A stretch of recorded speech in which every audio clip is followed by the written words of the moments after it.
ಹೊಂದಿಕೊಂಡದನ್ನು ಹೊಂದಿಕೊಂಡು ತಮಗಿರುವುದನ್ನು ಕಳೆದುಕೊಂಡಂತಹ ಆ ಮಹಾತ್ಮರು ಯಾರು? ದೇವರು ಸರ್ವವನ್ನು ಸೃಷ್ಟಿಸಿದ್ದಾರೆ. ಮೊದಲನೇ ದಿನ, ಎರಡನೇ ದಿನ, ಮೂರನೇ ದಿನ, ನಾಲ್ಕನೇ ದಿನ, ಐದನೇ ದಿನ ಆಕಾಶವನ್ನು, ಭೂಮಿಯನ್ನು, ಅದರಲ್ಲಿರುವ ಸಮಸ್ತವನ್ನು ದೇವರು ಸೃಷ್ಟಿಸಿದ ನಂತರ ತನ್ನ ಸ್ವಂತ ಸ್ವರೂಪದಲ್ಲಿ ತನ್ನ ಹೋಲಿಕೆಗೆ ಸರಿಯಾಗಿ ದೇವರು ಆದಾಮ ಹವ್ವ ಅವರನ್ನು ಸೃಷ್ಟಿಸುತ್ತಾರೆ. ಹಾಗೆ ಆದಾಮ ಹವ್ವ ಅವರನ್ನು ಸೃಷ್ಟಿಸಿದ ದೇವರು ಒಂದು ದಿನ ಆದಾಮನನ್ನು ನೋಡಿ, ಹವ್ವಳನ್ನು ನೋಡಿ, ಈ ಏದೇನ್ ತೋಟದಲ್ಲಿ ಎಲ್ಲಾ ತರಹದ ಹಣ್ಣನ್ನು ತಿನ್ನಿರಿ, ಎಲ್ಲಾ ಹಣ್ಣನ್ನು ತಿನ್ನಿರಿ, ಆದರೆ ಒಂದು ಹಣ್ಣಿನ ತಂಟಿಗೆ ಹೋಗಬೇಡಿರಿ, ಆ ಒಂದು ಹಣ್ಣನ್ನು ತಿನ್ನಬೇಡಿರಿ ಎಂದು ಹೀಗೆ ದೇವರು ಒಂದು ಕಂಡೀಷನ್ ಹಾಕಿದ್ರು. ಜಾಗ್ರತೆಯಿಂದ ಕೇಳ್ರಿ, ದೇವರು 99 ಹಣ್ಣು ತಿನ್ನಬೇಕೆಂದು ಹೇಳಿದ್ದಾರೆ, ಒಂದೇ ತಿನ್ನಬೇಡಿ ಎಂದು ಹೇಳಿದ್ದಾರೆ. ಇದು ಕಷ್ಟ ಅನ್ನುತ್ತೀರಾ? ಇದು ಕಷ್ಟವಾಗಿದೆಯಾ? ಒಂದು ವೇಳೆ ದೇವರು 99 ಹಣ್ಣನ್ನು ತಿನ್ನಬೇಡಿರಿ, ಒಂದೇ ಒಂದು ಹಣ್ಣನ್ನು ತಿನ್ನಿರಿ ಎಂದು ಹೇಳಿದ್ದರೆ ಖಚಿತವಾಗಿ ಅದು ಕಷ್ಟವೇ. ಇದೇನು ದೇವರೇ, ಕಣ್ಮುಂದೆ ಹಲವಾರು ರೀತಿಯ ಹಣ್ಣುಗಳು ಕಾಣಿಸ್ತಿವೆ. ಬಾಳೆಹಣ್ಣೆ ತಿನ್ನು ಅನ್ನುತ್ತಾ ಇದ್ದೀರಿ. ಬ್ರೇಕ್ಫಾಸ್ಟ್ ಬಾಳೆಹಣ್ಣೆ, ಮಧ್ಯಾಹ್ನ ಊಟ ಬಾಳೆಹಣ್ಣೆ, ರಾತ್ರಿ ಡಿನ್ನರ್ ಬಾಳೆಹಣ್ಣೆ, ಪ್ರತಿದಿನ ಬಾಳೆಹಣ್ಣೆ ತಿನ್ನೋದು ಕಷ್ಟ ದೇವ್ರೆ, ನಮಗೆ ಅರ್ಥ ಮಾಡಿಕೋ ದೇವ್ರೆ ಎಂದು ಹೀಗೆ ದೇವರಿಗೆ ಕೇಳಬಹುದು. ಆದರೆ ದೇವರು ಹೇಳಿದ್ದೇನೆಂದರೆ ಎಲ್ಲಾ ಹಣ್ಣನ್ನು ತಿನ್ನಿರಿ ಅಂದಿದ್ದಾರೆ, ಒಂದು ಮಾತ್ರ ತಿನ್ನಬೇಡಿರಿ ಅಂದಿದ್ದಾರೆ. ಯಾವಾಗ ದೇವರು ಆ ಒಂದು ಹಣ್ಣನ್ನು ತಿನ್ನಬೇಡಿ ಎಂದು ಹೇಳಿದರೋ ಹವ್ವಳಿಗೆ ಅದೇನೋ ಇಷ್ಟ ಆಗ್ಲಿಲ್ಲ. ಹವ್ವಳಿಗೆ ಇಷ್ಟ ಆಗ್ಲಿಲ್ಲ. ಆ ಮರದ ಬಳಿಗೆ ಹೋಗ್ತಾಳೆ, ಆ ಮರದ ಹಣ್ಣನ್ನೇ ನೋಡ್ತಾ ನಿಲ್ಲುತ್ತಾಳೆ. ಅವಳ ಮನಸ್ಸಲ್ಲಿ ಅನಿಸುತ್ತಾ ಇರುತ್ತೆ, ಏನಿದು? ಯಾಕೆ ದೇವರು ನಮಗೆ ಈ ಕಂಡೀಷನ್ಸ್ ಹಾಕುತ್ತಿದ್ದಾರೆ? ಯಾಕೆ ದೇವರು ನಮಗೆ ಸ್ವೇಚ್ಛೆ ಇಲ್ಲದಂತೆ ಮಾಡ್ತಿದ್ದಾರೆ? ನಿಮಗೆ ಗೊತ್ತಾ, ಮೊಟ್ಟ ಮೊದಲ ಫ್ರೀಡಮ್ ಫೈಟರ್, ಅಮ್ಮ ಸಹೋದರಿಯರೇ, ಮೊಟ್ಟ ಮೊದಲ ಫ್ರೀಡಮ್ ಫೈಟರ್ ಯಾರೆಂದು ಗೊತ್ತಾ? ನಿಮ್ಮ ಮೂಲತಾಯಿಯೇ. ಯಾರು? ನಮ್ಮ ಮೂಲತಾಯಿಯೇ, ಹವ್ವಳೆ. ಫ್ರೀಡಮ್, ಸ್ವೇಚ್ಛೆ. ಏನಿದು ಕಂಡೀಷನ್ಸ್? ಮನುಷ್ಯ ಅಂದ ಮಾತ್ರಕ್ಕೆ ಮನುಷ್ಯನಿಗೆ ಸ್ವೇಚ್ಛೆ ಇರಬೇಕು, ಹೆಂಡತಿಯಾದ ಮಾತ್ರಕ್ಕೆ ಹೆಂಡತಿಗೆ ಸ್ವೇಚ್ಛೆ ಇರಬೇಕು. ಈ ಕಂಡೀಷನ್ಸ್ ಏನು? ಆತನು ಹೇಳಿದಂತೆ ನಾನ್ಯಾಕೆ ಮಾಡಬೇಕು? ಆತನ ಮಾತು ನಾನ್ಯಾಕೆ ಕೇಳಬೇಕು? ಯಾಕೆ ನನಗೆ ಸ್ವೇಚ್ಛೆ ಇಲ್ಲವೋ? ಸ್ವಂತ ನಿರ್ಣಯ ತೆಗೆದುಕೊಳ್ಳಲಾರೆನೋ? ಆತನು ಹೇಳಿದಂತೆಯೇ ಮಾಡಬೇಕು, ಯಾಕೆ ಮಾಡಬೇಕು ಎಂದು ಹೀಗೆ ಈ ದಿನಮಾನಗಳಲ್ಲಿ ಕೆಲವೊಂದು ಜನ ಸ್ತ್ರೀಯರು ಇಂತಹ ಡೈಲಾಗ್ಸ್ಗಳನ್ನು ಆಡ್ತಾರೆ. ಅಮ್ಮ ಸಹೋದರಿಯರೇ, ನಿಮಗೊಂದು ವಿಷಯ ಹೇಳ್ತೇನೆ ಕೇಳಿ. ಈ ಡೈಲಾಗ್ ಏನು ಹೊಸದಲ್ಲ, ಏದೇನ್ ತೋಟದಲ್ಲಿಯೇ ಸ್ಟಾರ್ಟ್ ಆಯಿತು. ಅಂದಿನಿಂದಲೇ ಶುರುವಾಗಿದೆ ಇದೆಲ್ಲ. ಸ್ತ್ರೀ ಸ್ವೇಚ್ಛೆಯುಳ್ಳವಳಾಗಿರಬೇಕು, ತಗ್ಗಿ ಬಗ್ಗಿ ಇರಬಾರದು, ಒಬ್ಬರ ಕೈಗೊಂಬೆಯಂತೆ ಇರಬಾರದು, ಹೇಳಿದ್ದೆಲ್ಲ ಮಾಡಬಾರದು. ನಮಗೆ ಸ್ವೇಚ್ಛೆ ಇರಬೇಕು, ನಾವಂದುಕೊಂಡದ್ದೇ ಜರುಗಿಸಬೇಕು, ನಾವಂದುಕೊಂಡದ್ದೇ ಮಾಡಬೇಕು ಎನ್ನುವಂತಹ ಆಲೋಚನೆ ವಿಧಾನ ಅದು ಇವತ್ತೇ ಹುಟ್ಟಿ ಬಂದಿಲ್ಲ, ಆಗೋ ಆದಿಯಿಂದಲೇ ಇತ್ತು. ಹವ್ವಳಿಗಿರುವ ಆಲೋಚನೆ ಏನೆಂದರೆ, ಯಾಕೆ ದೇವರು ಕಂಡೀಷನ್ಸ್ ಹಾಕುತ್ತಿದ್ದಾರೆ? ಯಾಕೆ ದೇವರು ನಮ್ಮನ್ನು ನಿಯಂತ್ರಿಸಿ ತನ್ನ ವಶದಲ್ಲಿಟ್ಟುಕೊಳ್ಳುವಂತಹ ಪ್ರಯತ್ನ ಮಾಡುತ್ತಿದ್ದಾರೆ? ಅದು ತಪ್ಪು ಎಂದು ಈ ರೀತಿ ಯೋಚಿಸಿ ಆ ದಿನ ಹವ್ವ ಸ್ವೇಚ್ಛವನ್ನು ಕೋರಿಕೊಂಡಳು. ವಾಸ್ತವದಲ್ಲಿ ಅಲ್ಲಿಯ ತನಕ ಆದಾಮ ಹವ್ವ ಹೊಂದಿಕೊಂಡಿದ್ದೇನೆಂದು ಹೇಳ್ತೇನೆ, ಜಾಗ್ರತೆಯಿಂದ ಕೇಳಿ. ಮೊದಲನೇದಾಗಿ ಅವರು ಸಂತೋಷವಾಗಿದ್ರು, ಎರಡನೇದಾಗಿ ಅವರು ಸಮಾಧಾನದಿಂದಿದ್ರು, ಮೂರನೇದಾಗಿ ಅವರು ದೇವರೊಂದಿಗೆ ಸಹವಾಸದಲ್ಲಿದ್ರು, ನಾಲ್ಕನೇದಾಗಿ ಅವರು ಸಕಲ ಸಮೃದ್ಧಿಯುಳ್ಳವರಾಗಿದ್ರು. ಎಲ್ಲವೂ ಚೆನ್ನಾಗಿದೆ ಅಂದುಕೊಂಡ ಸಮಯದಲ್ಲಿ ಹವ್ವಳಿಗೆ ಒಂಥರ ಆಸೆ ಹುಟ್ಟಿತು. ಅದೇನೆಂದರೆ, ದೇವರು ಎಲ್ಲಾ ಹಣ್ಣು ತಿನ್ನಲಿಕ್ಕೆ ಹೇಳಿ ಆ ಒಂದು ಹಣ್ಣನ್ನು ತಿನ್ನಬೇಡಿರಿ ಎಂದು ಯಾಕೆ ಕಂಡೀಷನ್ ಹಾಕಿದ್ದಾರೆ? ಯಾಕೆ ನಮಗೆ ಸ್ವೇಚ್ಛೆ ಇಲ್ಲದಂತೆ ಮಾಡುತ್ತಿದ್ದಾರೆ? ನಾನು ನನ್ನ ಇಷ್ಟ ಮಾಡಬೇಕು ಎಂಬ ಆಸೆ ನನಗಿದೆ, ನನ್ನಿಷ್ಟ ಮಾಡದಂತೆ ದೇವರು ತಡೆಯುತ್ತಿದ್ದಾರೆ. ಈ ದಿನ ಮನುಷ್ಯ ಏನನ್ನು ಕೋರಿಕೊಳ್ತಿದ್ದಾನೆ? ನನ್ನ ಇಷ್ಟ ಜರುಗಬೇಕು. ಚಿಕ್ಕ ಹುಡುಗನು ಮೊದಲುಗೊಂಡು ಮುಪ್ಪಿನ ವಯಸ್ಸಿಗೆ ಬಂದಿರುವ ವ್ಯಕ್ತಿಯವರೆಗೂ ಈ ದಿನ ಮನುಷ್ಯನಿಗಿರುವ ಆಸೆ ಏನು ಗೊತ್ತಾ? ನನ್ನ ಇಷ್ಟ ಜರುಗಬೇಕು. ಉದಾಹರಣೆ ಹೇಳ್ತೇನೆ ಕೇಳಿ. ನಿಮ್ಮ ಮಗನಿಗೆ ನೀವು ಒಂದು ವೇಳೆ ಎಲ್ಲೋ ಒಂದು ಕಡೆ ಕರ್ಕೊಂಡು ಹೋಗ್ತಿದ್ದೀರಿ ಅಂದ್ಕೊಳ್ಳಿ. ಗಮನ ಕೊಟ್ಟು ಕೇಳ್ರಿ ಎಲ್ಲರೂ. ಅವನ ಕೈಯನ್ನು ನೀವು ಹಿಡ್ಕೊಂಡು ಅವನಿಗೆ ನೀವು ನಡೆಸುವಂತಹ ಪ್ರಯತ್ನ ಮಾಡುತ್ತೀರಿ. ಹೀಗೆ ಕೈ ಹಿಡ್ಕೊಂಡು ನೀವೇ ನಡೆಸುವಂತಹ ಪ್ರಯತ್ನ ಮಾಡುತ್ತೀರಿ. ನೀವೇ ನಿಮ್ಮ ಮಗನ ಕೈ ಹಿಡ್ಕೊಂಡು ಅವನನ್ನು ನಡೆಸುವಂತಹ ಪ್ರಯತ್ನ ಮಾಡುತ್ತೀರಿ. ಆದರೆ ಸ್ವಲ್ಪ ಹೊತ್ತಾದ್ಮೇಲೆ ನೋಡಿರಿ ಏನಾಗುತ್ತೆ ಎಂದು. ಅವನು ಮೆಲ್ಲಗೆ ಪ್ರಯತ್ನಿಸ್ತಾನೆ. ನೀವು ನಿಮ್ಮ ಪಾಡಿಗೆ ನಡ್ಕೊಂಡು ಹೋಗ್ತಾ ಇರ್ತೀರಿ, ಅವನು ತನ್ನ ಪ್ರಯತ್ನ ಮಾಡ್ತಾ ಇರ್ತಾನೆ. ಮೆಲ್ಲಗೆ ತನ್ನ ಕೈ ಬಿಡಿಸಿಕೊಳ್ತಾನೆ. ಹೀಗೆ ಬಿಡಿಸಿಕೊಂಡೇನ್ ಮಾಡ್ತಾನೆ ಹೇಳ್ರಿ? ನಿಮ್ಮ ಕೈ ಹಿಡ್ಕೊಳ್ಳುವ ಪ್ರಯತ್ನ ಮಾಡ್ತಾನೆ. ಬುದ್ಧಿಯುಳ್ಳ ತಂದೆಯಾಗಿ ನೀವು ಮಾಡೋದೇನೆಂದರೆ ಮೆಲ್ಲಗೆ ಅವನ ಕೈಯಿಂದ ನಿಮ್ಮ ಕೈ ಬಿಡಿಸಿಕೊಂಡು ಏನ್ ಮಾಡ್ತೀರಿ? ಅವನ ಕೈ ಹಿಡಿಯುವ ಪ್ರಯತ್ನ ಮಾಡ್ತೀರಿ. ನೀವು ನಡ್ಕೊಂಡು ಹೋಗುತ್ತಾ ಒಂದು ಕಡೆಗೆ ಹೋಗಿ ತಲುಪಬೇಕು ಎಂದು ಯೋಚಿಸಿ ನಿಮ್ಮೊಂದಿಗೆ ನಿಮ್ಮ ಮಗನನ್ನು ಕರ್ಕೊಂಡು ಹೋಗ್ತಾ ಇದ್ರೆ ಅವನಿಗೆ ಅದೆಲ್ಲ ಬೇಕಾಗಿಲ್ಲ. ಅವನಿಗೆ ಯಾವಾಗಲೂ ಬೇಕಾದದ್ದೇನೆಂದರೆ ನನ್ನ ತಂದೆ ನನ್ನ ಕೈ ಹಿಡ್ಕೊಂಡು ಯಾಕೆ ನಡೆಸುತ್ತಾರೆ ಎಂದು ಯೋಚಿಸಿ ಕೈ ಬಿಡಿಸ್ಕೊಂಡು ತಾನೇ ಹಿಡ್ಕೊಳ್ತಾನೆ. ಯಾಕೆ ಹೀಗೆ ಮಾಡ್ತಾನೆಂದು ಹೇಳ್ತೇನೆ ಕೇಳ್ರಿ. ಒಂದು ವೇಳೆ ನೀವೇ ಏನಾದರೂ ನಿಮ್ಮ ಮಗನ ಕೈ ಹಿಡಿದುಕೊಳ್ಳುವುದಾದ್ರೆ ಅವನು ಖಂಡಿತವಾಗಿ ನೀವು ಎಲ್ಲಿಗೆ ಕರ್ಕೊಂಡು ಹೋದ್ರೆ ಅಲ್ಲಿಗೆ ಬರಲೇಬೇಕು. ಅವನಿಗೆ ಚಾಯ್ಸ್ ಇಲ್ಲ. ಒಂದು ವೇಳೆ ಅವನೇ ಏನಾದರೂ ನಿಮ್ಮ ಕೈ ಹಿಡಿದುಕೊಳ್ಳುವುದಾದ್ರೆ ಅವನಿಗೆ ಒಂದು ಚಾಯ್ಸ್ ಇದೆ. ಏನದು? ಯಾವಾಗ ಬಿಟ್ಟು ಬಿಡಬೇಕೋ ಅವಾಗ ಬಿಟ್ಟು ಬಿಡಬಹುದೆಂದು. ಐಸ್ ಕ್ರೀಮ್ ಕಾಣಿಸಿಕೊಳ್ಳುತ್ತೆ, ನಿಮ್ಮ ಕೈ ಅವನು ಹಿಡ್ಕೊಳ್ತಾನೆ, ನೀವಿಬ್ರು ನಡ್ಕೊಂಡು ಹೋಗ್ತಾ ಇರ್ತೀರಿ. ಐಸ್ ಕ್ರೀಮ್ ತಿನ್ನಬೇಕನಿಸಿ ಕೈ ಬಿಡ್ತಾನೆ, ಅಲ್ಲೇ ನಿಂತ್ಕೊಳ್ತಾನೆ. ನೀವು ಮುಂದಕ್ಕೆ ಹೋಗ್ತಾ ಇದ್ರೆ ಏನ್ ಮಗನೇ ಬಾ, ಆಗ ಸನ್ನೆ ಮಾಡ್ತಾನೆ. ಏನ್ ಬೇಕೆಂದು? ಐಸ್ ಕ್ರೀಮ್ ಬೇಕೆಂದು. ಸೊ ನಿಮ್ಮ ಮಗ ಏನ್ ಮಾಡ್ತಿದ್ದಾನೆ? ಅವನು ಚಿಕ್ಕ ಹುಡುಗನಾದಾಗಿಯೂ ಕೂಡ ಅವನು ಮಾಡ್ತಿರೋದೇನು ಗೊತ್ತಾ? ನೀವು ಅವನಿಗೆ ನಡೆಸಬೇಕೆಂದು ಅವನು ಕೋರಿಕೊಳ್ತಾ ಇಲ್ಲ. ಅವನು ತನಗೆ ಇಷ್ಟವಾದ ರೀತಿಯಲ್ಲಿ ನಡೆಯಬೇಕೆಂದು ಕೋರಿಕೊಳ್ತಿದ್ದಾನೆ.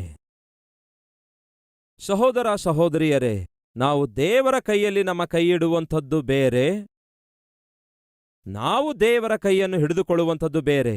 ಸಾಧಾರಣವಾಗಿ ನಮಗಿರುವ ಆಸೆ ಏನೆಂದರೆ ನಾವೇ ದೇವರ ಕೈ ಹಿಡ್ಕೊಂಡು ನಡೆಯಬೇಕೆಂದು ಬಯಸ್ತೇವೆ. ಅದು ಅಷ್ಟು ಒಳ್ಳೆಯದಲ್ಲ ಪ್ರಿಯರೇ. ನಮ್ಮ ಕೈಯನ್ನು ದೇವರೇ ಹಿಡಿದುಕೊಳ್ಳುವಂಥದ್ದು ಒಳ್ಳೆಯದು. ಅರ್ಥ ಆಗುವಂತೆ ಹೇಳ್ತೇನೆ ಕೇಳಿ. ಒಂದು ದಿನ ಒಬ್ಬ ಮಗನು ತನ್ನ ತಂದೆಯೊಂದಿಗೆ ಹೋಗುತ್ತಿದ್ದ. ಅದು ಸ್ವಲ್ಪ ಕಾಲು ಜಾರುವ ಸ್ಥಳವಾಗಿತ್ತು.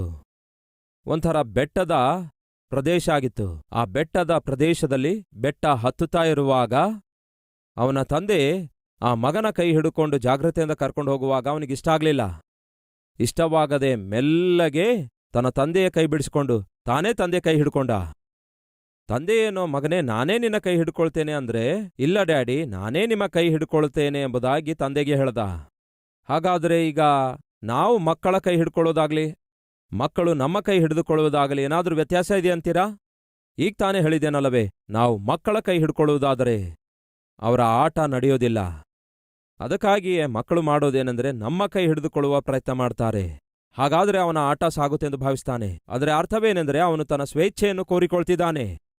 ಅವನು ಇಷ್ಟ ಬಂದ ಸಮಯದಲ್ಲಿ ನಿಲ್ಲುವುದಕ್ಕಾಗಿ, ಎಲ್ಲಿ ನಿಲ್ಲಬೇಕೋ ಅಲ್ಲಿ ನಿಲ್ಲುವುದಕ್ಕಾಗಿ ಅವನು ಸ್ವೇಚ್ಛೆಯನ್ನು ಕೋರಿಕೊಳ್ಳುತ್ತಾ ಅವನು ತನ್ನ ಇಷ್ಟ ಮಾಡಬೇಕೆಂದು ಯೋಚಿಸಿ ನಮ್ಮ ಕೈ ಹಿಡಿಯುವ ಪ್ರಯತ್ನ ಮಾಡ್ತಾನೆ, ಚಿಕ್ಕ ವಯಸ್ಸಿನಲ್ಲಿಯೇ. ಹಾಗೆಯೇ ಆ ಬೆಟ್ಟ ಪ್ರದೇಶದಲ್ಲಿ ಆ ಬೆಟ್ಟ ಹತ್ತುವ ಸಮಯದಲ್ಲಿ ಅದು ಸ್ವಲ್ಪ ಕಾಲ್ಜಾರುವ ಸ್ಥಳವಾಗಿತ್ತು. ತಂದೆ ಮಗನ ಕೈ ಹಿಡ್ಕೊಂಡಾಗ ಮಗ ಹೇಳ್ತಾನೆ, ಇಲ್ಲ ಡ್ಯಾಡಿ ನಾನೇ ನಿಮ್ಮ ಕೈ ಹಿಡಿದುಕೊಳ್ತೇನೆ ಅನ್ನುತ್ತಾನೆ. ಆಯ್ತು ಸರಿ ಮಗನೇ ಅನ್ನುತ್ತಾನೆ ಡ್ಯಾಡಿ. ಈಗ ಜಾಗ್ರತೆಯಿಂದ ಕೇಳಿ. ತಂದೆಯ ಕೈಯನ್ನು ಮಗನೇ ಹಿಡ್ಕೊಂಡಿದ್ದ. ತಂದೆಯ ಕೈ ಈ ಮಗನೇ ಹಿಡ್ಕೊಂಡು ಮೆಲ್ಲಗೆ ಬೆಟ್ಟ ಹತ್ತುತ್ತಿದ್ದ. ಕಾಲು ಜಾರುತ್ತೆ. ಆಗ ಏನಾಗುತ್ತಾನೆ? ಕೂಡಲೇ ಕೆಳಗೆ ಬೀಳುತ್ತಾನೆ. ಮೊಳಕಾಲು ಎರಡೂ ಗಾಯವಾಗ್ತವೆ. ಆ ನಂತರ ಆ ಗಾಯದ ನೋವು ಸಹಿಸಲಾರದೆ ಅಳುತ್ತಾ ಹೇಳ್ತಾನೆ, ಡ್ಯಾಡಿ ನೀವೇ ನನ್ನ ಕೈ ಹಿಡ್ಕೊಳ್ಳಿರಿ ಡ್ಯಾಡಿ ಅನ್ನುತ್ತಾನೆ. ಇದರಲ್ಲಿ ಡಿಫ್ರೆನ್ಸ್ ಏನಿದೆ? ಆ ಮಗ ಹೇಳ್ತಾನೆ, ಒಂದು ವೇಳೆ ಡ್ಯಾಡಿ ನಾನೇನಾದರೂ ನಿಮ್ಮ ಕೈ ಹಿಡ್ಕೊಳ್ಳುವುದಾದರೆ ಜಾರಿ ಬೀಳುವ ಅವಕಾಶ ಬಂದಾಗ ನನ್ನ ಕೈಯಲ್ಲಿ ಬಲ ಇಲ್ಲದಕ್ಕಾಗಿ ನಾನು ಕೆಳಗೆ ಬೀಳ್ತೇನೆ. ಆದರೆ ಒಂದು ವೇಳೆ ನೀವೇ ಏನಾದರೂ ನನ್ನ ಕೈ ಹಿಡ್ಕೊಳ್ಳುವುದಾದರೆ ನಾನು ಜಾರಿ ಬೀಳುವ ಸಮಯ ಬಂದ್ರೂ ಕೂಡ ನಿಮ್ಮ ಕೈ ಬಲವುಳ್ಳದಾಗಿರೋದ್ರಿಂದ ನಾನು ಜಾರಿ ಬೀಳೋದಿಲ್ಲ ಡ್ಯಾಡಿ. ಹಾಗಾಗಿ ನೀನೇ ನನ್ನ ಕೈಯನ್ನು ಹಿಡಿದುಕೋ ಅಂದ. ಈಗ ಉತ್ತರಿಸಿ, ಸ್ವೇಚ್ಛೆಯನ್ನು ಕೋರಿಕೊಂಡು ಆ ಹುಡುಗನು ತಂದೆಯ ಕೈ ಹಿಡಿದುಕೊಳ್ಳುವುದರಲ್ಲಿ ಭದ್ರತೆ ಇದೆ ಅಂತೀರಾ? ಇಲ್ಲವೇ ಸ್ವೇಚ್ಛೆಯನ್ನು ಬಿಟ್ಟು ತಂದೆಗೆ ತನ್ನ ಕೈಯನ್ನು ಕೊಟ್ಟು ತಂದೆ ಹಿಡಿದುಕೊಡುವುದರಲ್ಲಿ ಭದ್ರತೆ ಇದೆ ಅಂತೀರಾ? ನೀವೇ ಉತ್ತರಿಸಿ. ಯಾವುದು ಕ್ಷೇಮವಾಗಿದೆ ಅಂತೀರಿ? ತಂದೆ ನಮ್ಮ ಕೈ ಹಿಡಿದುಕೊಳ್ಳೋದು ಕ್ಷೇಮ ಅಂತೀರೋ ಅಥವಾ ನಾವು ತಂದೆಯ ಕೈ ಹಿಡಿದುಕೊಳ್ಳೋದು ಕ್ಷೇಮ ಅಂತೀರೋ? ತಂದೆ ನಮ್ಮ ಕೈ ಹಿಡಿದುಕೊಳ್ಳುವುದೇ ಕ್ಷೇಮ ಎನ್ನುವಂಥವ್ರು ಒಮ್ಮೆ ಕೈ ಎತ್ತಿ ತೋರಿಸುವಿರಾ? ರೈಟ್. ಆದರೆ ನಾವು ಕೋರಿಕೊಳ್ತಿರೋದೇನು? ನಾವೇನಾದರೂ ತಂದೆಯ ಕೈ ಹಿಡಿದುಕೊಳ್ಳುವುದಾದ್ರೆ ನಾವು ಯಾವಾಗ ಬಿಟ್ಟು ಬಿಡಬೇಕು? ಬಿಟ್ಟು ಬಿಡಬಹುದು. ಅದು ಸ್ವೇಚ್ಛೆ ಆಗಿದೆ. ತಮ್ಮ ತಂಗಿಯಂದಿರೇ, ಸಹೋದರ ಸಹೋದರಿಯರೇ, ಈ ವಾಕ್ಯ ಕೇಳುವ ಪ್ರತಿಯೊಬ್ಬರೂ ಕೇಳಿರಿ, ಇನ್ಕ್ಲೂಡಿಂಗ್ ನಮ್ಮಂತಹ ಸೇವಕರು ಕೂಡ ಅನೇಕ ಸಂದರ್ಭಗಳಲ್ಲಿ ಸ್ವಲ್ಪ ಮಟ್ಟಿಗೆ ಸ್ವೇಚ್ಛೆಯನ್ನೇ ಕೋರಿಕೊಳ್ತೇವೆ. ಯಾವಾಗ ನೋಡಿದ್ರೂ ದೇವರು ಹೇಳಿದಂತೆ ಮಾಡಬೇಕೋ? ಯಾವಾಗ ನೋಡಿದ್ರೂ ಆತನ ಮಾತಿನ ಮೇರೆಗೆ ನಡೆದುಕೊಳ್ಳಬೇಕೋ? ಸ್ವಲ್ಪ ಫ್ರೀಡಮ್ ಇರಬೇಕಲ್ಲವೇ? ಸ್ವಲ್ಪ ಸ್ವೇಚ್ಛೆ ಇರಬೇಕಲ್ಲವೇ ಎಂಬುದಾಗಿ ಆಲೋಚಿಸುವುದಾದರೆ ಆ ಸ್ವೇಚ್ಛೆ ಏನ್ಮಾಡುತ್ತೆ ಗೊತ್ತಾ? ನಮ್ಮನ್ನು ಕೆಡವಿ ಹಾಕುವಂಥದ್ದಾಗಿರುತ್ತೆ. ನಮಗೆ ಪ್ರಮಾದವನ್ನು ತರುತ್ತದೆ. ಹವ್ವ ಸ್ವೇಚ್ಛೆಯನ್ನು ಕೋರಿಕೊಂಡಳು. ಯಾಕೆ ನಾನು ಆ ಹಣ್ಣು ತಿನ್ನಬಾರದು? ಯಾಕೆ ದೇವರು ನನಗೆ ಕಂಡೀಷನ್ಸ್ ಹಾಕ್ತಿದ್ದಾರೆ? ಯಾಕೆ ನನಗಿರುವ ಕೋರಿಕೆ ತೀರಿಸಿಕೊಳ್ಳಲಾರದಂತೆ ಮಾಡ್ತಿದ್ದಾರೆ? ಯಾಕೆ ಆ ಹಣ್ಣು ತಿನ್ನಬಾರದು? ಏನಿದು ಕಂಡೀಷನ್ಸ್? ಏನಿದು ರೂಲ್ಸ್? ಕುಟುಂಬ ಇರುವಾಗ ಕ್ರಮ ಶಿಸ್ತು ಇರಬೇಕು. ಗಂಡ ಮಾಡಬೇಕಾದ ಕೆಲಸ ಗಂಡನೇ ಮಾಡಬೇಕು, ಹೆಂಡತಿ ಮಾಡಬೇಕಾದ ಕೆಲಸ ಹೆಂಡತಿಯೇ ಮಾಡಬೇಕು. ಅದಕ್ಕೆ ನಮ್ಮ ಹಿರಿಯರು ಏನಂದಿದ್ದಾರೆ? ಕಟ್ಟುಪಾಡಾಗಿರಬೇಕು. ಏನಂದಿದ್ದಾರೆ? ಕಟ್ಟುಪಾಡು. ಖಚಿತವಾಗಿ ಕುಟುಂಬದಲ್ಲಿ ಕಟ್ಟುಪಾಡುಗಳಿರಬೇಕು. ಒಂದು ಮನೆಗೆ ಇಬ್ಬರು ಯಜಮಾನರನ್ನು ದೇವರು ನೇಮಿಸಲಿಲ್ಲ, ಒಬ್ಬನೇ ಯಜಮಾನನನ್ನು ದೇವರು ನೇಮಿಸಿದ್ದಾರೆ. ಹಾಗಾದರೆ ಒಂದು ಪ್ರಶ್ನೆ, ಮನೆಗೆ ಯಜಮಾನ ಗಂಡನಾಗಿದ್ದಾನೋ ಹೆಂಡತಿಯಾಗಿದ್ದಾಳೋ? ಯಾರಾಗಿದ್ದಾರೆ ಹೇಳಿ? ಮನೆಗೆ ಯಜಮಾನನು ಗಂಡನೇ ಆಗಿದ್ದಾನೆ ಎನ್ನುವಂಥವರು ಒಮ್ಮೆ ಕೈ ತೋರಿಸುವಿರಾ? ಕೈ ಎತ್ತಿ ತೋರಿಸುವಿರಾ? ಇದು ಮನುಷ್ಯನು ನೇಮಿಸಿರುವಂಥದ್ದಲ್ಲ, ದೇವರೇ ನೇಮಿಸಿರುವಂಥದ್ದಾಗಿದೆ. ಕಾರು ಓಡಿಸಬೇಕಾದರೆ ಆ ಸೀಟಲ್ಲಿ ಒಬ್ಬನೇ ಕೂತ್ಕೊಳ್ಬೇಕು. ಇಬ್ಬರು ಕೂತ್ಕೊಂಡು ಕಾರ್ ಓಡಿಸಲು ಸಾಧ್ಯವಿರಲ್ಲ. ಬಸ್ ಓಡಿಸಬೇಕಾದ್ರೆ ಒಬ್ಬನೇ ಡ್ರೈವರ್ ಬೇಕು, ಇಬ್ಬರು ಡ್ರೈವರ್ ಅವಶ್ಯಕತೆ ಇರಲ್ಲ. ಹಾಗೆಯೇ ಕುಟುಂಬ ನಡೆಸಬೇಕಾದರೆ ಒಬ್ಬರೇ ಆಧಿಪತ್ಯ ನೋಡಿಕೊಳ್ಳಬೇಕು. ಗಂಡಂದರೆ ಕೇಳ್ತಿದ್ದೀರಾ? ಮನೆಗೆ ಯಜಮಾನನು ನೀವೇ ಆಗಿದ್ದೀರಿ. ಆ ಕುಟುಂಬ ಪೋಷಿಸಬೇಕಾದದ್ದು ನೀವೇ, ಆ ಕುಟುಂಬ ನಡೆಸಬೇಕಾದದ್ದು ನೀವೇ ಎಂದು ಮರೆಯಬೇಡಿರಿ. ಪ್ರಪಂಚದಲ್ಲಿರುವ ಎಲ್ಲಾ ವ್ಯವಸ್ಥೆಗಳಿಗಿಂತಲೂ ಬಹುಶ್ರೇಷ್ಠವಾದ ವ್ಯವಸ್ಥೆ ಕುಟುಂಬ ವ್ಯವಸ್ಥೆಯಾಗಿದೆ. ಆ ಕುಟುಂಬ ಕಟ್ಟಿಕೊಳ್ಳುವಂತಹ, ನಿರ್ಮಿಸಿಕೊಳ್ಳುವಂತಹ ದೊಡ್ಡ ಅವಕಾಶ ಅಮ್ಮ ಸಹೋದರಿಯರೇ ದೇವರು ನಿಮಗೆ ಕೊಟ್ಟಿದ್ದಾರೆ. ಮನೆಯಲ್ಲಿನ ನಿಮ್ಮ ಸ್ಥಾನ ಬಹು ಅಮೂಲ್ಯವಾದದ್ದಾಗಿದೆ. ನನ್ನ ಗಂಡನೇ ಪರಮಾಧಿಕಾರ ಚಲಾಯಿಸ್ತಾನೆ. ಗಂಡನ ಪರಮಾಧಿಕಾರ ಆಗಿರಬಹುದೇನೋ, ಆದರೆ ಆ ಮನೆಯ ನಿರ್ಮಾಣ ಮಾತ್ರ ನಿಮ್ಮ ಕೈಯಲ್ಲಿಟ್ಟಿದ್ದಾರೆ ದೇವರು ಎಂದು ಮರೆಯಬೇಡಿ. ಮನೆಗೆ ದೀಪ ಯಾರಾಗಿದ್ದಾರಂತೆ? ಮನೆ ಒಡತಿಯಂತೆ. ಮನೆ ಒಡತಿ ಮನೆಗೆ ದೀಪ ಆಗಿರುವುದಾದರೆ, ಆ ದೀಪ ಒಂದು ವೇಳೆ ಬೆಳಗುತ್ತಿರುವುದಾದರೆ ಆ ಮನೆ ಪ್ರಕಾಶಮಯವಾಗಿರುತ್ತೆ. ಮತ್ತೆ ಆ ದೀಪ ಆರಿ ಹೋದ್ರೆ ಏನ್ ಮಾಡೋಣ, ನನ್ನ ಗಂಡ ಒಳ್ಳೆಯವನಲ್ಲ, ಯಾವಾಗ್ಲೂ ಉಫ್ ಎಂದು ಊದುತ್ತಾನೆ. ಹೌದೋ, ಅವನ ಕೆಲಸ ಅದೇ. ಕೆಲವರು ಮೂರ್ಖರು ಕೂಡ ಇರ್ತಾರೆ. ಮನೆಗೆ ಬಂದು ಯಾವಾಗ ನೋಡಿದ್ರು ಹೆಂಡತಿಗೆ ಬೈತಾರೆ, ಹೆಂಡತಿಗೆ ಹೊಡೆಯುತ್ತಾರೆ, ಮೇಲಿಂದ ಮೇಲೆ ಕೈ ಎತ್ತುತ್ತಾರೆ, ಹೆಂಡತಿಗೆ ಮನಃಶಾಂತಿ ಇಲ್ಲದಂತೆ ಮಾಡ್ತಾರೆ. ಅವಳು ಎಷ್ಟೇ ಕಷ್ಟಪಟ್ಟರು, ಎಷ್ಟೇ ಪ್ರಾರ್ಥನೆ ಮಾಡಿದ್ರು, ಎಷ್ಟೇ ಚೆನ್ನಾಗಿ ಕುಟುಂಬ ಕಟ್ಟಿಕೊಳ್ಳಬೇಕೆಂದು ಆಸೆ ಪಡ್ತಾ ಇದ್ರು, ಕುಡಿದು ಬಂದು ಒದೆಯುತ್ತಿರುವಂತಹ ಗಂಡಂದೇರಲ್ಲ, ಅವರು ಮೃಗಗಳು ಎಂದು ಮರೆಯಬೇಡಿ. ಆ ದಿನ ಹವ್ವ ಏನನ್ನು ಕೋರಿಕೊಂಡಳು ಗೊತ್ತಾ ನಿಮಗೆ? ದೇವರು ಬೇಡ ಎಂಬ ಹಣ್ಣನ್ನೇ ಕೋರಿಕೊಂಡಳು. ದೇವರು ಮುಂಚಿತವಾಗಿಯೇ ಒಂದು ಮಾತನ್ನು ಹೇಳಿದ್ರು. ಏನೆಂದು ಹೇಳಿದ್ರು ಗೊತ್ತಾ? ನೀವು ಒಂದು ವೇಳೆ ನನ್ನ ಮಾತನ್ನು ಮೀರಿ ಆ ಹಣ್ಣನ್ನು ತಿನ್ನುವುದಾದರೆ ನೀವು ನಿಮಗಿರುವಂತಹ ಪ್ರಾಣವನ್ನೇ ಕಳೆದುಕೊಳ್ಳುತ್ತೀರಿ. ಕೋರಿಕೊಂಡ ಹಣ್ಣನ್ನು ತಿನ್ನುವುದಾದರೆ ನಿಮಗಿರುವ ಪ್ರಾಣವನ್ನು ಕಳೆದುಕೊಳ್ಳುತ್ತೀರಿ. ಹಾಗಾಗಿ ಇನ್ಮೇಲೆ ನಿಮ್ಮಿಷ್ಟ. ಈಗ ನೀವೇ ಹೇಳಬೇಕು, ಕೋರಿಕೊಂಡ ಹಣ್ಣು ತಿನ್ನೋದು ಇಂಪಾರ್ಟೆಂಟ್ ಅಂತೀರಾ, ಇಲ್ಲವೇ ಇರುವ ಪ್ರಾಣ ಕಳೆದುಕೊಳ್ಳೋದು ಇಂಪಾರ್ಟೆಂಟ್ ಅಂತೀರಾ? ಏನನ್ನುತ್ತೀರಿ ನೀವು? ಜೋರಾಗಿ ಹೇಳಬೇಕು. ಒಪ್ಪಿಕೊಳ್ತೀರಲ್ಲವೋ? ಈಗ ಇರುವ ಪ್ರಾಣಕ್ಕಿಂತಲೂ ಕೋರಿಕೊಳ್ಳುವ ಹಣ್ಣು ದೊಡ್ಡದಲ್ಲ ಎನ್ನುವಂಥವ್ರು ಜೋರಾಗಿ ಚಪ್ಪಾಳೆ ತಡ್ತೀರಾ? ಆ ದಿನ ಹವ್ವ ತಿನ್ನಬೇಡಿರಿ ಎಂದು ಹೇಳಿದ ಹಣ್ಣನ್ನು ತಿನ್ನುತ್ತಾಳೆ. ಆ ನಂತರ ಏನ್ ಜರುಗಿತ್ತು? ತನ್ನ ಗಂಡನಿಗೂ ಕೂಡ ಅದೇ ಹಣ್ಣನ್ನು ಕೊಡ್ತಾಳೆ. ಗಂಡನಿಗಾದರೂ ಬುದ್ಧಿ ಇರಬೇಕಿತ್ತು. ಆ ಹಣ್ಣನ್ನು ತಿನ್ನಬೇಡಿರಿ ಎಂದು ದೇವರು ಹೇಳಿದ್ದಾರೆ ಎಂದು ಯೋಚಿಸಿ ತಾನಾದರೂ ತಿನ್ನಬಾರ್ದಾಗಿತ್ತು. ಅವನೂ ತಿನ್ನುತ್ತಾನೆ. ದೇವರು ನಿಮ್ಮ ಜೀವಿತದಲ್ಲಿ ಯಾವ ಕಾರ್ಯವನ್ನು ನೀವು ಮಾಡಬಾರದು ಎಂದು ಹೇಳುತ್ತಾ ಇದ್ದಾರೋ ಅದನ್ನು ಮಾಡಬೇಡಿರಿ. ಈ ದಿನ ಈ ವಾಕ್ಯ ಕೇಳುವಂಥವರಲ್ಲಿ ಆತ್ಮಿಕರಾಗಿರಬಹುದು, ಹಿರಿಯರಾಗಿರಬಹುದು, ಕಿರಿಯರಾಗಿರಬಹುದು, ಸೇವಕರಾಗಿರಬಹುದು, ಸೇವೆಯಲ್ಲಿ ಪಾಲ್ಗೊಳ್ಳುವಂಥವರಾಗಿರಬಹುದು, ಸಭಾ ಹಿರಿಯರಾಗಿರಬಹುದು. ಕೇಳ್ರಿ, ದೇವರು ಯಾವುದೋ ಒಂದು ವಿಷಯದಲ್ಲಿ ನಿಮಗೆ ಹೇಳ್ತಿದ್ದಾರೆ, ಅದು ತಪ್ಪು, ಅದು ನಿಮಗೆ ಒಪ್ಪಲ್ಲ, ಅದನ್ನು ನೀವು ಮಾಡಬಾರದು ಎಂದು ದೇವರು ಹೇಳ್ತಿದ್ದಾರೋ ಇಲ್ಲವೋ ಒಂದು ಸಾರಿ ನಿಮ್ಮ ಎದೆ ಮೇಲೆ ಕೈ ಇಟ್ಕೊಂಡು ಆಲೋಚಿಸಿ ನೋಡಿ. ನಿಮ್ಮ ಜೀವಿತದಲ್ಲಿ ದೇವರು ಯಾವುದೋ ಒಂದು ವಿಷಯದಲ್ಲಿ ನೀವು ಮಾಡುತ್ತಿರುವ ತಪ್ಪನ್ನು ನೋಡಿದ ದೇವರು ಹೇಳ್ತಿದ್ದಾರೆ, ಬೇಡ, ಅದು ನಿನಗೆ ಬೇಡ, ಅದು ನಿನಗೆ ತಕ್ಕದಲ್ಲ, ಅದನ್ನು ನೀನು ಮಾಡಬಾರದು, ಅದನ್ನು ನೀನು ನೋಡಬಾರದು, ಆ ರೀತಿಯಾಗಿ ನೀನು ಮಾತಾಡಬಾರದು, ಆ ರೀತಿಯಾಗಿ ನೀನು ವರ್ತಿಸಬಾರದು ಎಂದು ದೇವರು ನಿಮಗೆ ಹೇಳ್ತಿದ್ದಾರೆ. ಆ ರೀತಿಯಾಗಿ ನೀವು ಸಂಪಾದಿಸಬಾರದು ಎಂದು ದೇವರು ನಿಮಗೆ ಹೇಳ್ತಿದ್ದಾರೆ. ಆದರೆ ನೀವು ಮಾಡೋದೇನೆಂದರೆ, ನೀವು ಕೋರಿಕೊಂಡದ್ದನ್ನು ಹೊಂದಿಕೊಳ್ಳಬೇಕು ಎಂದು ನೀವು ಆಸೆ ಪಡ್ತಾ ಇದ್ದೀರಿ, ಆತುರ ಪಡ್ತಾ ಇದ್ದೀರಿ, ಆಕಾಂಕ್ಷಿಸುತ್ತಾ ಇದ್ದೀರಿ. ಆದರೆ ಕೇಳಿ, ನೀವು ಏನನ್ನು ಕೋರಿಕೊಳ್ತೀರೋ ಅದನ್ನು ಹೊಂದಿಕೊಳ್ಳಬಹುದೇನೋ, ಆದರೆ ನೀವು ಹೊಂದಿಕೊಂಡಿರುವಂತಹ ಸಮಸ್ತವನ್ನು ಕಳೆದುಕೊಳ್ಳುತ್ತೀರಿ ಎಂಬ ವಿಷಯವನ್ನು ಮರೆಯಬೇಡಿರಿ. ಒಂದು ದಿವಸ ನನ್ನ ಬಳಿಗೆ ಒಂದು ಹುಡುಗಿ ಬಂದಳು. ಅಣ್ಣ, ನಿಮ್ಮೊಂದಿಗೆ ಮಾತಾಡಬೇಕು ಎಂದು ಹೇಳಿದಳು. ಏನು ತಂಗಿ, ಹೇಳು ಅಂದೆ. ಅಣ್ಣ, ಒಂದು ಹುಡುಗನಿಗೆ ಪ್ರೀತಿಸಿದ್ದೆನಣ್ಣ, ಆ ಹುಡುಗನಿಗೆ ಮರೆಯಲಿಕ್ಕಾಗ್ತಾ ಇಲ್ಲ ಅಣ್ಣ ಅಂದಳು.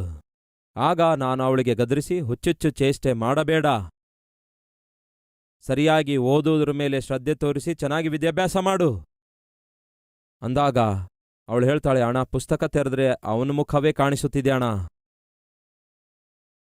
ಇದೇ ರೀತಿಯಾಗಿ ನನಗೆ ಹೇಳಿದಳು ಪ್ರಿಯರೇ, ಪುಸ್ತಕ ತೆರೆದ್ರೆ ಅವನು ಕಾಣಿಸೋದೇನು, ಕಣ್ಣು ಮುಚ್ಕೊಂಡು ಮಲ್ಕೋ. ಕಣ್ಣು ಮುಚ್ಚಿದ್ರೂ ಕೂಡ ಅವನೇ ಕಾಣಿಸ್ತಿದ್ದಾನಣ್ಣ. ಕಣ್ಣು ತೆರೆದು ಫ್ಯಾನ್ ಕಡೆಗೆ ನೋಡಿದ್ರೆ ಫ್ಯಾನಲ್ಲಿಯೂ ಕೂಡ ಅವನೇ ಕಾಣಿಸಿಕೊಳ್ತಿದ್ದಾನಣ್ಣ ಅಂದಳು. ಇದಕ್ಕೇನನ್ನುತ್ತಾರೆ? ಮಿತಿ ಮೀರಿದೆ ಅನ್ನುತ್ತಾರೆ. ಮಿತಿ ಮೀರಿದ ವ್ಯವಹಾರವಾಗಿದೆ. ಆಗ ಅವಳಿಗೆ ನಾನು ಕೇಳಿದೆ, ಯಾವ ಕ್ಲಾಸಲ್ಲಿ ಓದುತ್ತಿದ್ದಿ ಎಂದು. 8th ಕ್ಲಾಸ್ ಅಣ್ಣ ಎಂಬುದಾಗಿ ಹೇಳಿದಳು. ಎಷ್ಟನೇ ಕ್ಲಾಸ್ ಅಂತೆ? 8th ಕ್ಲಾಸ್ ಅಂತೆ. ಅಂದ್ರೆ ವಯಸ್ಸೆಷ್ಟು ಗೊತ್ತಾ ನಿಮಗೆ? 8th ಕ್ಲಾಸ್ ಅಂದ್ರೆ 13 ವರ್ಷ. 13 ವರ್ಷ ವಯಸ್ಸಿನಲ್ಲಿ ಈ ಹುಡುಗಿ ಒಂದು ಹುಡುಗನಿಗೆ ಪ್ರೀತಿಸಿದಳಂತೆ. ಅವನೇ ಕಾಣಿಸಿಕೊಳ್ತಿದ್ದಾನಂತೆ. ಕಣ್ಣು ಮುಚ್ಚಿದ್ರೂ ಕಣ್ಣು ತೆರೆದ್ರೂ ಅವನೇ ಕಾಣಿಸಿಕೊಳ್ತಿದ್ದಾನಂತೆ. ಇದ್ದೀರಾ ಅಂಥವ್ರು ಯಾರಾದರೂ? ಚಿರು ಪ್ರಾಯದಲ್ಲಿ ಏನನ್ನು ಕೋರಿಕೊಳ್ಳಬೇಕು ನೀವು?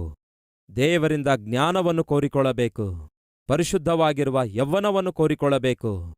ತಮ್ಮ ತಂಗಿಯೆಂದರೆ ನಿಮ್ಮ ಯವ್ವನ ಪ್ರಾಯ ಬಹು ಬೆಲೆಯುಳ್ಳದಾಗಿದೆ. ಕೇಳಿರಿ, ದಾವೀದನು ಯೌವನಸ್ಥನಾಗಿ ದೇವರನ್ನೇ ಹಿಂಬಾಲಿಸಿದ, ಕೊನೆಗೆ ರಾಜನಾದ. ಯೋಸೇಫನು ಒಬ್ಬ ಯೌವನಸ್ಥನಾಗಿ ಪ್ರೀತಿ ಪ್ರೇಮ ಎಂಬ ಹುಚ್ಚು ಚೇಷ್ಟೆಗಳನ್ನು ಮಾಡದೆ ದೇವರನ್ನು ಸಂತೋಷಪಡಿಸುತ್ತಾನೆ, ಪ್ರಧಾನಮಂತ್ರಿಯಾಗುತ್ತಾನೆ. ದಾನಿಯೇಲನು ಯೌವನಸ್ಥನಾಗಿ ಪ್ರಯೋಜನಕ್ಕೆ ಬಾರದ ವೇಷಗಳನ್ನು ಹಾಕದೆ ಪರಿಶುದ್ಧತೆಯನ್ನು ಕಾಪಾಡಿಕೊಂಡಿದ್ದಕ್ಕೆ ಏನಾದ? ರಾಜನ ನಂತರ ಪ್ರಧಾನಮಂತ್ರಿಯ ಸ್ಥಾನ ಹೊಂದಿಕೊಂಡ.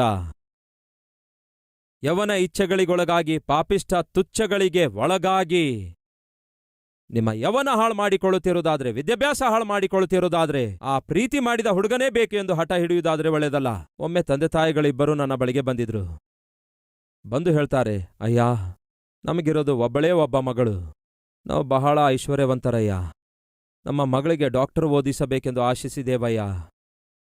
ಕಷ್ಟಪಟ್ಟು ಓದಿದಾಳಯ್ಯ, ಒಳ್ಳೆ ರ್ಯಾಂಕ್ ಪಡ್ಕೊಂಡಿದ್ದಾಳೆ, ಈಗ ಮೆಡಿಸಿನ್ ಮಾಡ್ತಿದ್ದಾಳೆ, ಆ ನಂತರ PG ಮಾಡಬೇಕು. ಒಂದು ಉನ್ನತವಾದ ಸ್ಥಿತಿಯಲ್ಲಿ ನಮ್ಮ ಮಗಳಿರಬೇಕೆಂದು ಕನಸು ಕಂಡೇವಯ್ಯ. ಆದರೆ ಈ ದಿನ ನಮಗೆ ಕಣ್ಣೀರನ್ನೇ ಉಳಿಸಿದಳಯ್ಯ ಅಂದಾಗ ಏನ್ ಮಾಡಿದಳು ಅಂದೆ. ಯಾರನ್ನೋ ಪ್ರೀತಿಸಿದಾಳಂತಯ್ಯ, ಅವನೊಂದಿಗೆ ಮದುವೆ ಆಗುತ್ತೇನೆಂದು ಹೇಳ್ತಿದ್ದಾಳೆ. ನಾವು ಹೇಳಿದೆವು, ಮಗಳೇ, ನೀನು 3rd ಇಯರ್ MBBS ಓದುತ್ತಿದ್ದಿ, ಮೆಡಿಸಿನ್ 3rd ಇಯರ್ ಓದುತ್ತಾ ಇದ್ದಿ, ಇನ್ನು 4th ಇಯರ್ ಓದ್ ಮುಗಿಸಬೇಕು. ಆ ನಂತರ ನೀನು ಔಟ್ ಸರ್ಜನ್ ಆಗಿ ಹೋಗಿ ಹಾಸ್ಪಿಟಲ್ನಲ್ಲಿ ಕೆಲಸ ಮಾಡಬೇಕು, ಆ ನಂತರ PG ಮಾಡಬೇಕು. ನಿನ್ಮುಂದೆ ದೊಡ್ಡ ಭವಿಷ್ಯವಿದೆ. ಆ ಭವಿಷ್ಯವನ್ನೇ ಪಕ್ಕಕ್ಕೆ ತಳ್ಳಿ ಹಾಕಿ ಪ್ರೀತಿ ಎಂದು ಹೇಳುತ್ತಾ ಈ ವಯಸ್ಸಲ್ಲಿ ನೀನು ಮದುವೆಯಾಗಬೇಕನ್ನುತ್ತಾ ಇದ್ದಿ. ಅದು ತಕ್ಕದಲ್ಲ ಮಗಳೇ. ಅಂದ್ರೆ ಜಗಳ ಮಾಡುತ್ತಿದ್ದಾಳೆ, ನಮಗೆ ಬಹಳ ಕಾಡಿಸಿ ಪೀಡಿಸುತ್ತಿದ್ದಾಳೆ ಅಂದ್ರು. ಕೊನೆಗೆ ತಾಳಲಾರದೆ ಕೇಳಿದೆವು, ನೀನು ಪ್ರೀತಿ ಮಾಡುವ ಹುಡುಗ ಯಾರಾಗಿದ್ದಾರೆ? ನಿನ್ನೊಂದಿಗೆ ಓದುವ ಡಾಕ್ಟರ್ ಆಗಿದ್ದಾನೋ, ಡಾಕ್ಟರ್ ಓದುವಂಥವನೋ, ನಿನ್ನ ಕ್ಲಾಸ್ಮೇಟ್ ಆಗಿದ್ದಾನೋ, ಇಲ್ಲವೇ ನಿನ್ನ ಸೀನಿಯರ್ ಆಗಿದ್ದಾನೋ? ಯಾರನ್ನು ಪ್ರೀತಿಸ್ತಾ ಇದ್ದಿ? ಎಂದು ನಮ್ಮ ಮಗಳಿಗೆ ಕೇಳಿದೆವಯ್ಯ. ಆಗ ನಮ್ಮ ಮಗಳು ಹೇಳಿದ್ದೇನೆಂದರೆ, ಯಾರನ್ನು ಪ್ರೀತಿಸ್ತಿದ್ದಾಳೆಂದು ಹೇಳಿದಳು. ಆಗ ನಮ್ಮ ಹೃದಯ ಬಡಿತ ಒಂದು ಕ್ಷಣ ನಿಂತು ಹೋದಂತಾಯ್ತು.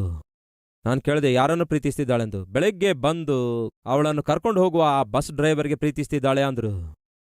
ಕಾಲೇಜಿಗೆ ಹೋಗುವಾಗ ಬಸ್ ಬಂದು ನಿಲ್ಲುತ್ತೇ ಅಲ್ಲವೋ, ಆ ಬಸ್ ಡ್ರೈವರ್ಗೆ ಪ್ರೀತಿಸ್ತಿದ್ದಾಳಂತೆ. ಆ ತಂದೆ ತಾಯಿ ಅಳ್ತಾ ಇದ್ರು ಪ್ರಿಯರೇ. ಅಯ್ಯ, ಬಸ್ ಡ್ರೈವರ್ಗೆ ಪ್ರೀತಿ ಮಾಡೋದೇನಯ್ಯ? ಅವನ ಹಿನ್ನೆಲೆ ಕಂಡುಕೊಂಡಾಗ ಅವನಿಗೆ ಆಲ್ರೆಡಿ ಮದುವೆಯಾಗಿದೆ ಅಂತೆ, ಮಕ್ಕಳು ಕೂಡ ಇದ್ದಾರಂತೆ. ಅಂಥವನಿಗೆ ಪ್ರೀತಿ ಮಾಡೋದೇನಯ್ಯ? ಹುಚ್ಚುತನ! ಇದು ಪ್ರೇಮದ ಹುಚ್ಚುತನ ಆಗಿದೆ. ಅದಕ್ಕೆ ಪ್ರೀತಿ ಕುರುಡಾಗಿದೆ ಅಂದಿದ್ದಾರೆ. ಬುದ್ಧಿ ಇರಬೇಕಲ್ಲವೇ? ಮದುವೆ ಆದವನಿಗೆ ಪ್ರೀತಿ ಮಾಡೋದೇನು? ಅವಳು ಓದುತ್ತಾ ಇರೋದೇನು? ಅವಳು ಕೋರಿಕೊಳ್ತಾ ಇರೋದೇನು? ತಂದೆ ತಾಯಿಗಳು ಹುಚ್ಚರಾಗಿ ಅಳುತ್ತಿದ್ದಾರೆ. ತಂದೆ ತಾಯಿಗಳಿಗೆ ಇವರು ಹುಚ್ಚಿಡಿಸುತ್ತಾರೆ. ತಮ್ಮ ತಂಗಿಯಂದರೆ ಕೇಳ್ರಿ, ಏನನ್ನು ಕೋರಿಕೊಳ್ತಾ ಇದ್ದೀರಿ? ಪ್ರಯೋಜನವಿಲ್ಲದ ಸ್ನೇಹ ಕೋರಿಕೊಳ್ತಾ ಇದ್ದೀರಿ. ಹುಡುಗನೊಂದಿಗೆ ಸಮಸ್ಯೆ ಉಂಟಾಗತ್ತೆ, ಹುಡುಗಿಯೊಂದಿಗೆ ಸಮಸ್ಯೆ ಉಂಟಾಗತ್ತೆ. ಒಬ್ಬ ತಂದೆ ಬಂದು ಯೇಸುವಿಗೆ ಹೇಳ್ತಾನೆ, ಅಯ್ಯಾ, ನನ್ನ ಮಗನಿಗೆ ಹಿಡಿದಿರುವ ಮೂಗ ದೆವ್ವದಿಂದ ಅವನನ್ನು ಬಿಡಿಸುವಿಯಾ? ಇವನು ಮನೆಯಿಂದ ಹೊರಗೆ ಹೋಗುವುದಾದರೆ ಯಾವ ನೀರೊಳಗೆ ಬೀಳ್ತಾನೆ ಗೊತ್ತಿಲ್ಲ, ಯಾವ ಬೆಂಕಿಯಲ್ಲಿ ಜಿಗಿಯುತ್ತಾನೆ ಗೊತ್ತಿಲ್ಲ, ಮೈಯೆಲ್ಲ ಹೇಗೆ ಹುಣ್ಣು ಮಾಡ್ಕೊಂಡು ಬರ್ತಾನೆ ಎಂಬ ಭಯ. ಯೇಸು ಕೇಳ್ತಾರೆ, ಎಂದಿನಿಂದ ಇದೆ ಇವನಿಗೆ ಈ ಸಮಸ್ಯೆ ಅಂದಾಗ, ಹುಟ್ಟಿದಂದಿನಿಂದ ಅನ್ನುತ್ತಾನೆ. ಇವನು ಹುಟ್ಟಿದಂದಿನಿಂದ ನಮಗೆ ಮನಃಶಾಂತಿ ಇಲ್ಲ. ತಮ್ಮಂದಿರೇ, ಕೇಳ್ತಿದ್ದೀರಾ? ನೀವು ಹುಟ್ಟಿದಂದಿನಿಂದ ತಂದೆ ತಾಯಿಗೆ ಮನಃಶಾಂತಿ ಇಲ್ಲದಂತೆ ಮಾಡ್ತಿದ್ದೀರಿ. ತಂಗಿಯಂದರೆ ಕೇಳ್ತಿದ್ದೀರಾ? ನೀವು ಹುಟ್ಟಿದಂದಿನಿಂದ ತಂದೆ ತಾಯಿಗೆ ಮನಃಶಾಂತಿ ಇಲ್ಲದಂತೆ ಮಾಡ್ತಾ ಇದ್ದೀರಿ. ಓದುವುದರಲ್ಲೇನೋ ದಡ್ಡ,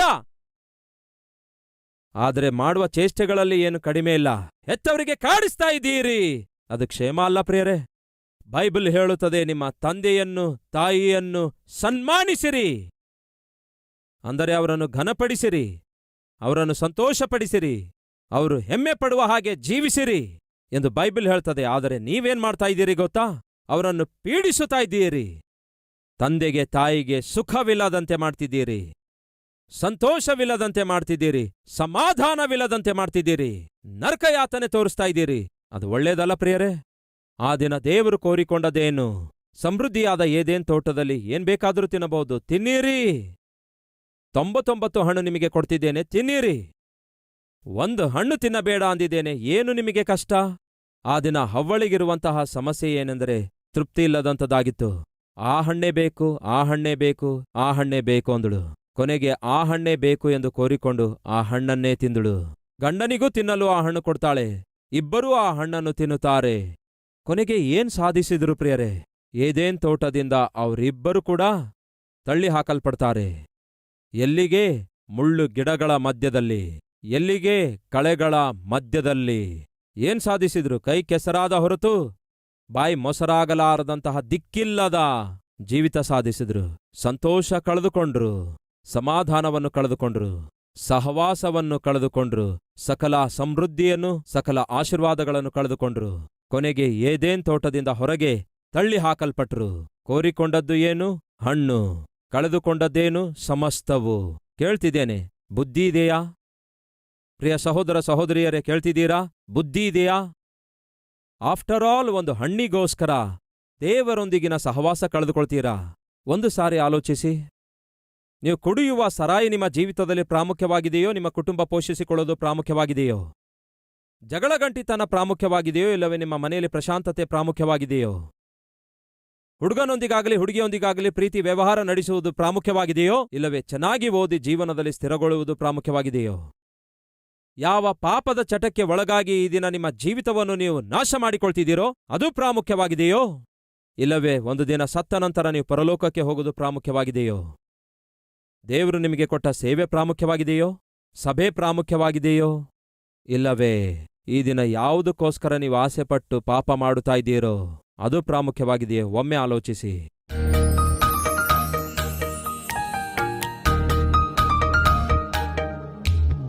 ಪರಿಶುದ್ಧನಾದ ತಂದೆಯೇ, ಬಹು ನೇರವಾಗಿ ಬಹು ಸ್ಪಷ್ಟವಾಗಿ ನಮ್ಮೊಂದಿಗೆ ಮಾತನಾಡಿದ್ದೀರಿ. ಏಸಯ್ಯ, ಕೋರಿಕೊಂಡದ್ದನ್ನು ಹೊಂದಿಕೊಳ್ಳಬೇಕೆಂದು ಇರುವುದನ್ನು ಕಳೆದುಕೊಳ್ಳುವಂಥದ್ದು ಎಷ್ಟು ದೌರ್ಭಾಗ್ಯಕರವಾಗಿದೆ ದೇವರೇ. ಆದಾಮ ಹವ್ವ ಕೋರಿಕೊಂಡದ್ದೇನೋ ಹಣ್ಣನ್ನೇ, ಕಳೆದುಕೊಂಡದ್ದು ತಮ್ಮ ಪ್ರಾಣವನ್ನೇ. ಎಷ್ಟು ದೌರ್ಭಾಗ್ಯ ದೇವರೇ. ಸಂಸೋನನು ಕೂಡ ಕೋರಿಕೊಂಡದ್ದು ಒಂದು ಹುಡುಗಿಯನ್ನೇ, ಕಳೆದುಕೊಂಡದ್ದೇನೋ ಆತ್ಮಿಕತೆ, ದೇವರ ಆತ್ಮನನ್ನು. ಎಷ್ಟು ದೌರ್ಭಾಗ್ಯ ದೇವರೇ! ಯೆಶಯ್ಯ ಸೇವೆಯಲ್ಲಿ ಕೋರಿಕೊಳ್ಳಬೇಕಾದದ್ದು ಆತ್ಮಗಳನ್ನು. ಆತ್ಮಗಳ ಮುಸುಕಿನಲ್ಲಿ ಆಸ್ತಿ ಕೋರಿಕೊಳ್ಳುವಂಥದ್ದು ಮಾತ್ರ ಅಲ್ವೇ ಅಲ್ಲ ದೇವರೇ. ಈ ದಿನ ನಮ್ಮೊಂದಿಗೆ ನೇರವಾಗಿ ಮಾತಾಡಿದ್ದೀರಿ. ಯಾವ ಪಾಪವನ್ನು ನಾವು ಕೋರಿಕೊಂಡು ಯಾವ ಪರಿಶುದ್ಧತೆಯನ್ನು ಕಳೆದುಕೊಳ್ಳುತ್ತಿದ್ದೇವೋ, ಯಾವ ಸುಖವನ್ನು ಕೋರಿಕೊಂಡು ಯಾವ ಸಭೆಯನ್ನು ಕಳೆದುಕೊಳ್ಳುತ್ತಾ ಇದ್ದೇವೋ, ಯಾವ ಚಟಗಳನ್ನು ಕೋರಿಕೊಂಡು ಹೆಂಡತಿಯನ್ನು, ಮನೆ ಒಡತಿಯನ್ನು, ಮನೆಯನ್ನು, ಮಕ್ಕಳನ್ನು ಕಳೆದುಕೊಳ್ಳುತ್ತಾ ಇದ್ದೇವೋ ಎಂದು ನೇರವಾಗಿ ಸ್ಪಷ್ಟವಾಗಿ ನಮಗೆ ತಿಳಿಯಪಡಿಸಿದ್ದೀರಿ. ನಮ್ಮ ತಪ್ಪು ತಿಳಿದುಕೊಂಡಿದ್ದೇವೆ. ನಾವು ಕೋರಿಕೊಳ್ತಾ ಇರೋದು ತುಚ್ಛವಾದದ್ದು ಎಂದು ಈ ದಿನ ನಮ್ಮೊಂದಿಗೆ ನೇರವಾಗಿ ಮಾತಾಡಿದಿರಿ, ಸ್ಪಷ್ಟವಾಗಿ ಮಾತಾಡಿದ್ದೀರಿ. ಬಿತ್ತಲ್ಪಟ್ಟ ಈ ವಾಕ್ಯ ಫಲಿಸಬೇಕು. ಪ್ರತಿಯೊಬ್ಬರ ಜೀವಿತ ಮಾರ್ಪಡಬೇಕು. ಪ್ರತಿಯೊಬ್ಬರ ಹೆಸರು ಜೀವಬಾಧ್ಯರ ಪಟ್ಟಿಯಲ್ಲಿ ಬರೆಯಲ್ಪಡಬೇಕು. ಪ್ರತಿಯೊಬ್ಬರು ಪರಿಶುದ್ಧರಾಗಿ ಜೀವಿಸಬೇಕು. ಪರಿಶುದ್ಧನಾದ ದೇವರನ್ನೇ ಸೇವಿಸಬೇಕು. ಈ ದಿನ ಯಾರ್ಯಾರು ತಮ್ಮ ದೋಷಗಳನ್ನು ಮುಚ್ಚಿಕೊಳ್ಳಲಾರದೆ ಅವುಗಳನ್ನು ಒಪ್ಪಿಕೊಂಡು ಯಾರ್ಯಾರು ಬಿಟ್ಟು ಬಿಡುತ್ತಿದ್ದಾರೋ ಅವರನ್ನು ಕನಿಕರಿಸಿರಿ, ಅವರನ್ನು ಕ್ಷಮಿಸಿರಿ, ಅವರ ಜೀವಿತದಲ್ಲಿ ದೊಡ್ಡ ಮಾರ್ಪಡುವಿಕೆಯನ್ನು ತನ್ನಿರಿ ಎಂದು ಯೇಸುವಿನ ನಾಮದಲ್ಲಿ ಬೇಡಿ ಹೊಂದಿದ್ದೇವೆ ತಂದೆಯೇ, ಆಮೇನ್.